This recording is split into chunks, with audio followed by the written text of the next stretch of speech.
Salom bolajonlar. Bugun sizni juda qiziq bir joyga taklif qilaman. Bu oddiy mamlakat emas, bu shakllar mamlakati. Bu yerda doiralar, uchburchaklar, kvadratlar uy quradi.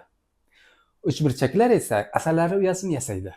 Lekin bu mamlakatda bitta muammo bor. Ba'zi shakllar o'z nomlarini unutib qo'yishgan. Keling, ularga yordam beramiz. Sayohatni boshladik.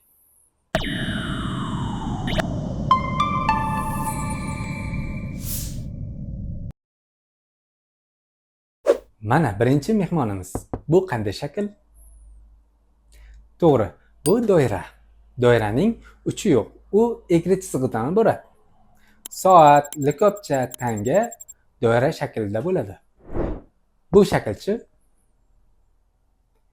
Bu to'g'ri to'rtburchak. Uning to'rtta tomoni va to'rtta uchi bor.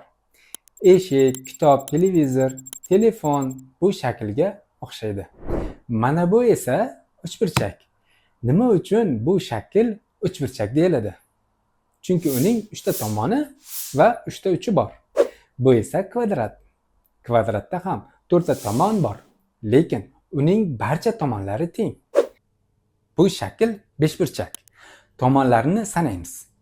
1 ta, 2 ta, 3 ta, 4 ta va 5 ta. Demak, 5 ta tomoni bor. Ushbu shakl oltiburchak. Tomonlarini keling, buni ham sanab ko'ramiz. 1 ta, 2 ta, 3 ta, 4 ta, 5 ta, 6 ta. Asalari uyasiga qaraganmisiz? Asalari uyasining kataklari aynan oltiburchak shaklida bo'ladi. Endi siz detektiv bo'lasiz, men shakllarni ko'rsataman. Siz uning nomini ayting. Tayyormisiz? Boshladik. To'g'ri, doira. Keyingisichi. Bu to'g'ri to'rtburchak. Buni ham topdingiz. Keyingisichi. Uchburchak. Qoyil. Buni topalasizmi?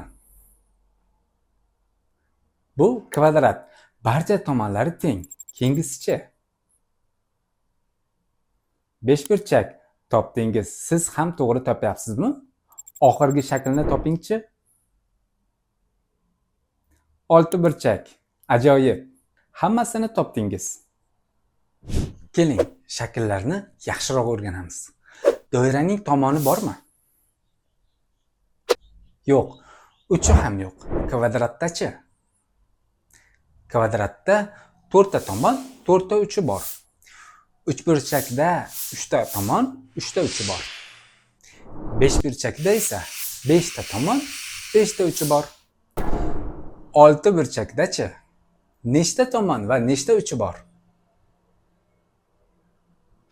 To'g'ri, 6 ta tomon va 6 ta uchi bor. Demak, shakllarni nomini uning tomonlari yoki uchlari soniga qarab ham bilish mumkin. Endi siz bilan qiziq tajriba o'tkazamiz.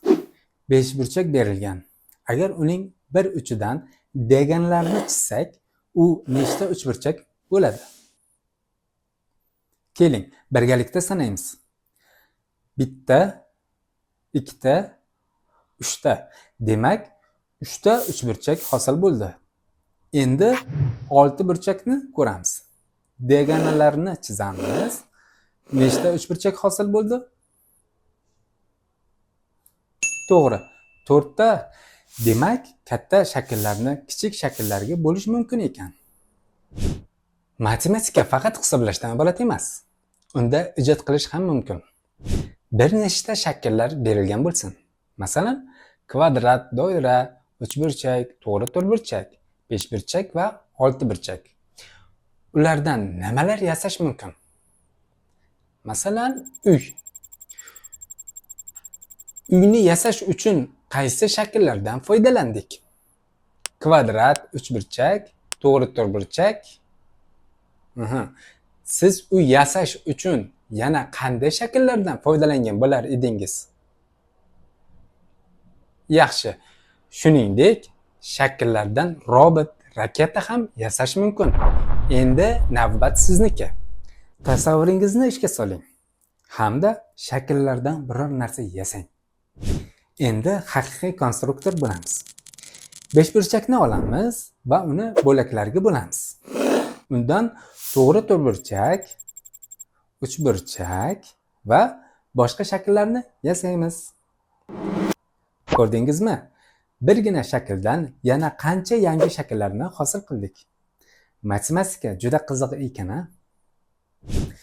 Shunday qilib bugun biz doirani, kvadratni, to'g'ri to'rtburchakni, uchburchakni, beshburchakni va oltiburchakni o'rgandik. Endi sizga topshiriq beraman. Uyingizdan kamida 5 xil shaklga mos buyumlarni toping. Masalan, soat doiraga mos keladi, eshik to'g'ri to'rtburchak. Topgan buyumlaringizni sonini kommentariyada yozib qoldiring. Ko'rishguncha xayr bilimdonlar.